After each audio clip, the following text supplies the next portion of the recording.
Top, tu roules sur le boulevard BD, cet album est fait pour toi. Quand la nuit tombe. Tome 1, Lisou. Janvier 2022. Marion prend un café avec sa tante Lisou, 89 ans. Carnet de notes sur les genoux, Marion l'interroge sur sa vie pendant la Seconde Guerre mondiale. En juin 1940, la famille juive quitte sa Lorraine pour le sud de la France à cause de l'invasion allemande. Après un passage dans l'Indre, puis à Grenoble, voici Lisou, sa sœur Mylène et leurs parents réfugiés à Sarcenas, un petit village à 12 km de la préfecture de l'Isère. La chasse aux Juifs a commencé, il faut se cacher. Lisou a 10 ans et la guerre n'en finit plus de finir. Il trouve asile dans un chalet prêté par des amis. Les mois et les saisons se succèdent, les nazis se déchaînent dans la région, les rafles font rage. Un jour neigeux de février 1944, alors que les parents sont partis accompagnés des amis jusqu'à l'autocar de Sapé, les deux jeunes filles voient débarquer une automobile noire. Ils recherchent la famille. Mylène ment sur leur identité et leur indique une maison voisine. Les Boches tournent les talons. La grande envoie sa petite sœur prévenir les parents pour qu'ils ne rentrent pas.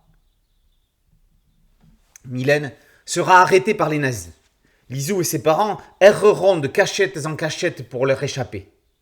Mylène et Lisou sont aujourd'hui en vie. Ce sont les tantes de la scénariste Marion Achard.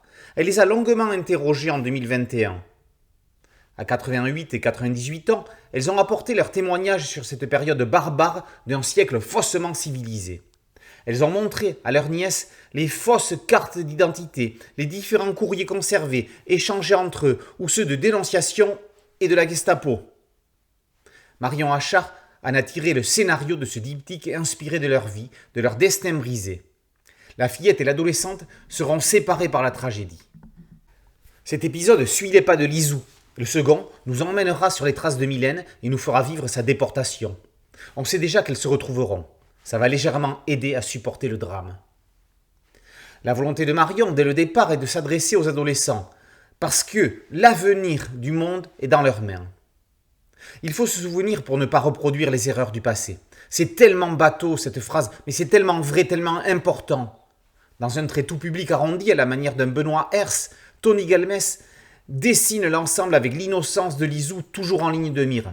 Ce n'est pas une héroïne, ce n'est pas une observatrice, c'est l'actrice d'une période trouble. Tout au long du récit, on est elle, au jour le jour.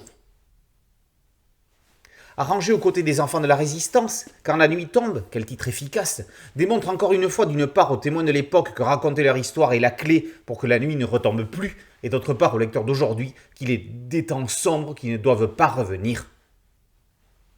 Quand la nuit tombe, tome 1, Lisou, par Achard et Galmès, et paru aux éditions Delcourt. Boulevard BD, c'est un site dédié, un podcast audio et une chaîne YouTube. Merci de liker, de partager et de vous abonner. A très bientôt sur Boulevard BD. Ciao.